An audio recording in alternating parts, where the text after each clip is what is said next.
appreciation makes a bigger impact than expectation. If you expect people to do stuff and then they don't do it and then you're mad about it, you're doing that to yourself. That is you causing yourself your own grief. You realize that, right? See, when you put rules on someone else, you put expectation on someone else, you begin to take things for granted. Understand that is your rules about their behavior. That's not going to work too well long term if you've ever been around human beings. Just saying. So with this idea of appreciation instead of expectation, when people do things, you're like, hey, I appreciate that. That was really helpful. Thanks. If you give them that kind of energy, what kind of response are you going to get? Are they going to be less excited to do it or more excited to do it in the future? Right? Especially with young children. When you expect them to make eye contact, you expect them to say please and thank you. You expect them to say sir and ma'am, and you expect them to... What happens when they don't? Whack, crack of the whip. Hey, what did I say to you? What are you supposed to be doing right now? What kind of energy is that? Especially when they're 4, 5, 6 years old. Full disclosure, I have used that energy with my daughter from time to time because it's the only thing that gets her attention. However, that's not where I live all the time. I make sure I give her more positive energy than I give negative. In fact, I give you the secret ratio. It is 3 to 1.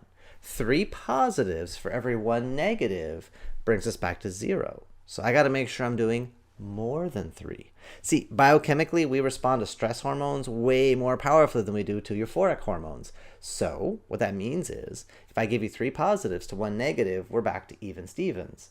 I got to go 4 positives to start building that up a little bit more positive and motivate you in that happier direction.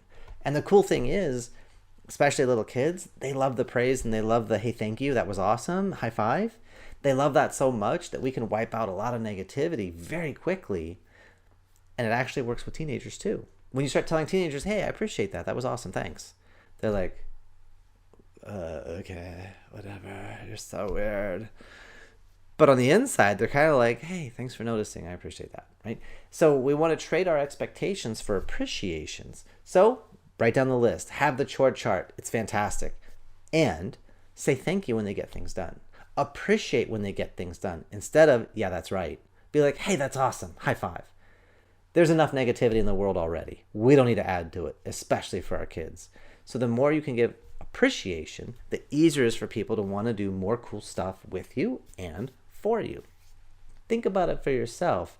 Do you like when someone cracks the whip at you to get stuff done? Do you like the honey-do list? Do you like the gotta get this, why didn't you do that? Why didn't you wash the dishes, right? You know that feeling of kind of betrayal of like, oh, I never agreed to do that. I got my own list of priorities. So that's what we want to avoid is instead of cracking the whip on anybody, really we should just kind of maybe crack the whip on ourselves sometimes. And even that, sometimes, not all the time. So we want to understand, we want to play the game, we want to do the thing of appreciate. It's just more fun.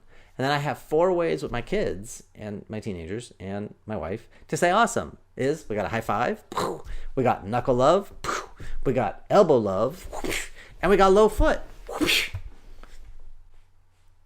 So yeah, we just anywhere, anytime, any place. Hey, I love the way you looked at the waitress, high five. Oh, that was awesome, holding the door open for those old ladies. Give me a low foot. So I tell them what they did right, and then I physically acknowledge it with one of those 4. Feel free to add more to the list. And if you do, I want to know. Put it in the comments down below. Hey, that rhymed. I'm a poet and didn't even realize it. Cool. So, ladies and gentlemen, I hope this resonated with you. Please be sure to hit the subscribe button, the like, give me a thumbs up, and turn on notifications. And that way we will be able to give you more videos like this and continue this conversation, helping parents to just improve the relationship and the skills and the communication. Give our kids the things that we always wanted that aren't materialistic. The energy that we needed, the love we needed, the praise that we needed. You make it an outstanding day, and I'll see you when I see you. Bye.